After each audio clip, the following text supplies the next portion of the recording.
Peshawar university के Sheikh Zaid Islamic centre में बहैसियत चौकीदार तैनात नूर मरजान खान ने अपनी मेहनत और लगन की बदौलत एमफिल की डिग्री हासिल कर ली। अब्दुल्ला, ज़रा आप इस पे गौर फरमाएं। अंदाज़ा लगाइए आप। नूर मरजान खान का ताल्लुक जनाब खैबर पख्तूनख्वा के ज़िला खैबर से है और वो गुज़श्ता 20 साल से चौकीदारी की मुलाजमत कर रहे हैं और साथ ही उन्होंने तालीम भी जारी रखी है।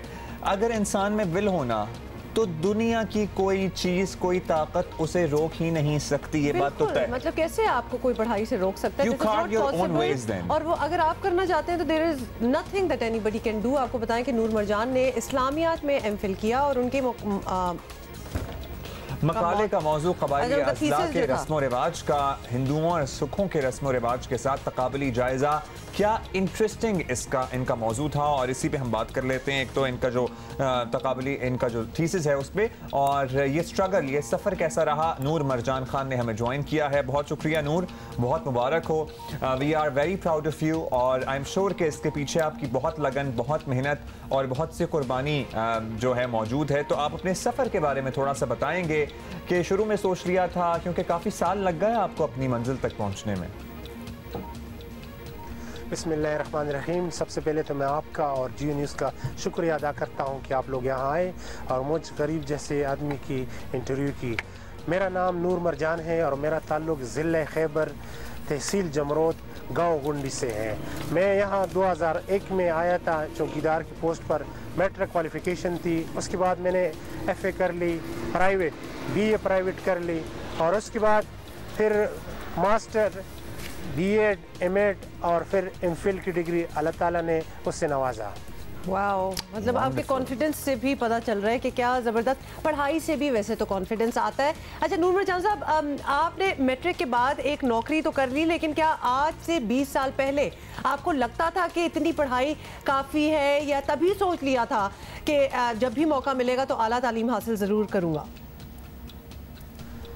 मैं जब BA कर ली तो यहाँ पर मैंने एप्लीकेशन दी थी दफ्तर में कि मुझे मेरी डेजिग्नेशन चेंज किया जाए, लेकिन यहाँ मैंने देखा कि मास्टर लेवल के से कम हो आपको नौकरी, वो नौकरी नहीं मिलती जिससे आपका घर का चूल्हा सही तरीके से चल सके। तो मैं, एक तो शौक़ भी था, दूसरा ये था कि ज़रूरत था, और शौक़ ज़रूरत में कन्वर्ट हुआ।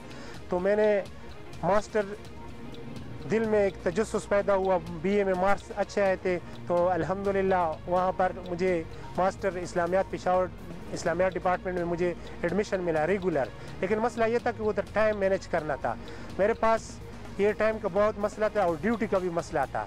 तो मैंने MA के दौरान 16 घंटे की शिफ्ट में 2 साल मुसलसल काम किया है। जिस दिन मेरी छुट्टी होती थी वो इतवार के दिन, वहाँ उस टाइम छुट्टी होती थी तो मैं घर जाता था। इतवार को छुट्टी होती थी तो इतवार के दिन जब मैं घर गुजारा करता तो वो भी रात को मैं यहाँ पर उसकी जगह दिन को ड्यूटी करता था और रात को मैं घर जाता था। हफ्ता बाद या 15 दिन बाद मैं अपने घर को जाता था। मैंने अपने सोशल लाइफ को मुतासिर किया, मैंने अपने माशी लाइफ को मुतासिर किया, लेकिन एक एम था, एक ज़िद बन गया कि इंशाअल्लाह मैं आला तालीम याफ्ता होके दिखाऊंगा, क्योंकि हमारे इलाके जो है, हमारा इलाका है, वहाँ पर तालीम का बहुत फुकदान है। क्या ज़बरदस्त आपका एम था और डिटरमिनेशन। हैं वहीं पे कहीं या फिर किसी और यूनिवर्सिटी में आपको पढ़ाई की, टीचिंग की बड़ी अच्छी सी जॉब मिल सकती है। You have all the qualifications required for it. अच्छा नूर, FA और BA तक तो ठीक है, लेकिन ये कैसे तय किया कि फिर MPhil भी करना है और इसी सब्जेक्ट में करना है, इस्लामियात में, और क्या अभी PhD का भी है कोई इरादा? में एक रिकॉर्ड है कि मैंने 2011 से दिसंबर 2014 तक एक एजुअल लीव भी नहीं ली, जो मेरा हक बनता था वो भी नहीं ली, क्योंकि मैंने ईमानदारी से अपनी ड्यूटी भी सर अंजाम दी और अल्हम्दुलिल्लाह उसका सिला अल्लाह ताला ने डिग्री के सूरत में दे दिया। लेकिन मुझे अफसोस है कि 2006 से मैं मुसलसल दरख्वास्त दे चुका हूँ 2020 तक, और इस दरख्वास्त में मैंने फ्री ऑफ कास्ट टीचिंग की भी वो पेशकश थी कि मैं इस चौकीदार की पोस्ट पर हूँ, लेकिन तनख्वाह भी ये है, लेकिन कम अज़ कम मुझे ये मौका दिया जाए कि मैं टीचिंग कर सकूं, क्योंकि मेरी डिग्री सारे रेलेवेंट है, टीचिंग के साथ B.Ed है, M.Ed है और MPhil है। लेकिन पता नहीं क्यों मुझे मेरी दरख्वास्तों पर कोई अमल नहीं हुआ 2020 तक। हालांकि एकेडमिकली वीक लोग आए हैं, उनको अपॉइंटमेंट किया गया, मेरे बाद उनको परमानेंट किया गया।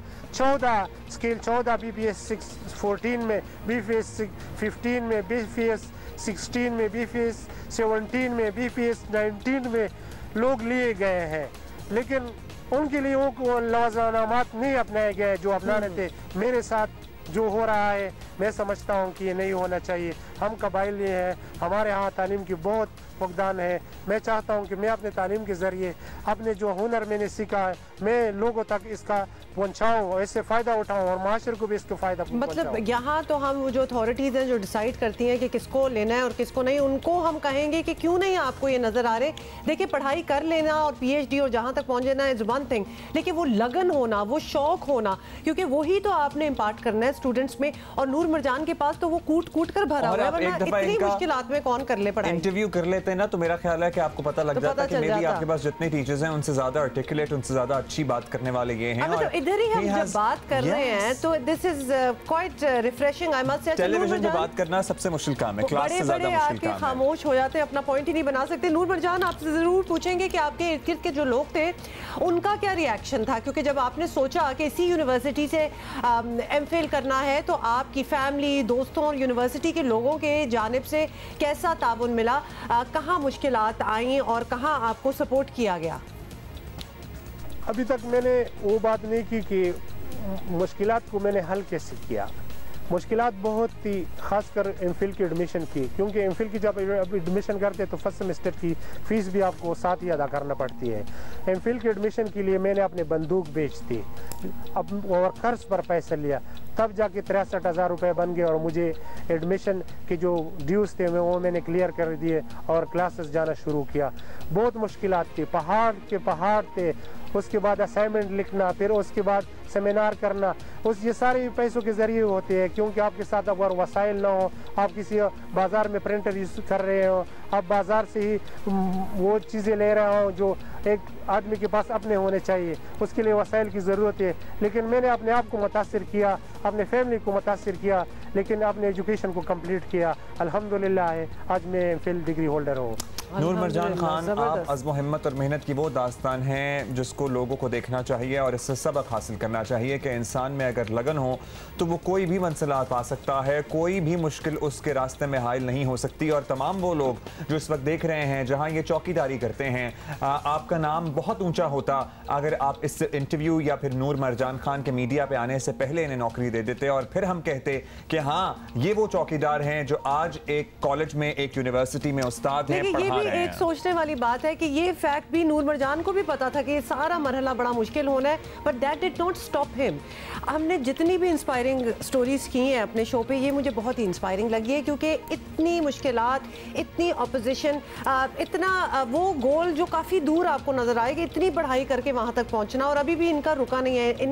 He is so I would say गंग हो टू डू मोर। और हमारा सोसाइटी का बायस भी बड़ा एविडेंट होता है, बड़ा एविडेंट होता है सोसाइटी का बायस। अगर कोई आपका मुलाजिम हो, किसी भी इदारे की बात कर लें, इवन पर्सनल मुलाजिम हो जो आपके घर में भी ड्राइवर हो या आपका डोमेस्टिक स्टाफ हो, और वो पढ़ लिख के एक ज़बरदस्त इंसान बन जाए और उसके बाद वो आप ही के पास तालीम या नौकरी के लिए आए और वो तमाम क्रेडेंशियल्स पे पूरा उतर रहा हो, लेकिन फिर भी हमने देखा है कि लोग उन्हें नहीं मौका देते, क्योंकि इनके जहन में वो ड्राइवर, चौकीदार, वो काम वाला ही होता है। वहाँ तक ही रहने चाहिए। Anyway, think about it, this needs to change.